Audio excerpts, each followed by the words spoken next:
கிறிஸ்துவில் பிரியமானவர்களே, ஆண்டவராகிய இயேசு கிறிஸ்துவின் நாமத்தில் உங்களை வாழ்த்துகிறேன். சங்கீதம் 4:1 என் நீதியின் தேவனே, எனக்கு இறங்கி என் விண்ணப்பத்தை கேட்டருளும்.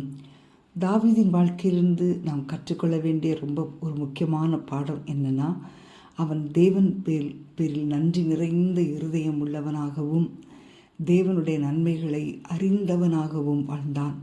தேவனுக்கு நன்றி செலுத்துவதை ஒருபோதும் அவன் தள்ளி போடவில்லை. தங்களுடைய வாழ்க்கையில தேவன் செய்த நன்மைகளுக்காக நன்றியுள்ள இருதயம் உள்ளவர்கள் மேல் தேவன் பிரியமாயிருக்கிறார். அன்பான தேவனுடைய பிள்ளைகளே, கடந்த நாட்களிலெல்லாம் தேவன் உங்கள் வாழ்க்கையில் செய்த நன்மைகளுக்காக அவருக்கு நன்றி உள்ளவர்களாயிருக்கிறீர்களா?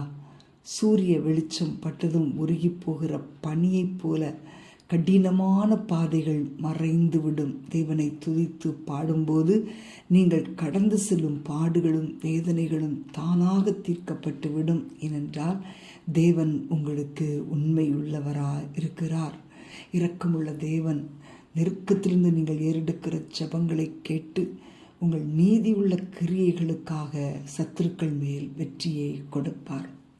பிரியமானவர்களே, கர்த்தர் மேல் நீங்கள் நம்பிக்கையாயிருக்கிறபடியால் கார்மேகம் போல உங்களை கலங்கடிக்கிற இப்பொழுது இருக்கிற சூழ்நிலைகள் ஓடிப்போகும்.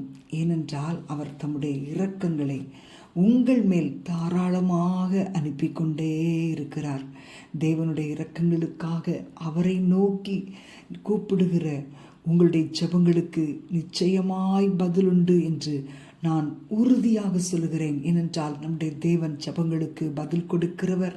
உங்களுடைய கண்ணீரை தம்முடைய துருத்தியில் வைத்திருக்கிறவர். உங்கள் வாழ்க்கையில் இதுவரையிலும் ஒருபோதும் கண்டிராத ஒரு திருப்பு முனையை நீங்கள் நிச்சயமாய் பார்ப்பீர்கள். அன்பின் ஆண்டவரே, உம்மை துதிக்கிறோம் அப்பா. நீர் இறங்கி உம்முடைய பிள்ளைகளுடைய ஜெபங்களை கேட்கிறவர். உம்முடைய பிள்ளைகளுடைய ஜெபங்களை கேட்டு பதில் கொடுக்கிறபடினால் ஆண்டவரே, நாங்கள் நன்றியுள்ள இருதயமுள்ளவர்களாக இருக்க கிருபை தருவீராக.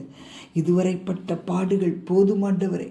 இன்றைக்கு காண்கிற எந்த காரியமும் இனி என்றைக்கும் நாங்கள் காணக்கூடாதப்பா.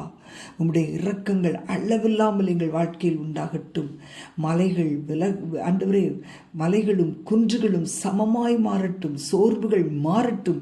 நீர் எங்கள் மேல் இரக்கமாயிருப்பதற்காக உம்மை நன்றியோடு துதிக்கிறோம் அப்பா. ஆண்டவரே, உம்முடைய பிள்ளைகள் ஒவ்வொருவருடைய வாழ்க்கையிலும் இயேசுவின் நாமத்திலே ஒரு நன்மை நடக்கட்டும் அப்பா. ஒரு அற்புதம் நடக்கட்டும் ஆண்டவரே. ஆண்டவரே, உம்முடைய கரத்தில் ஒப்பு கொடுக்கிறேன். இயேசுவின் நாமத்தில் பிதாவே, ஆமேன், ஆமேன்.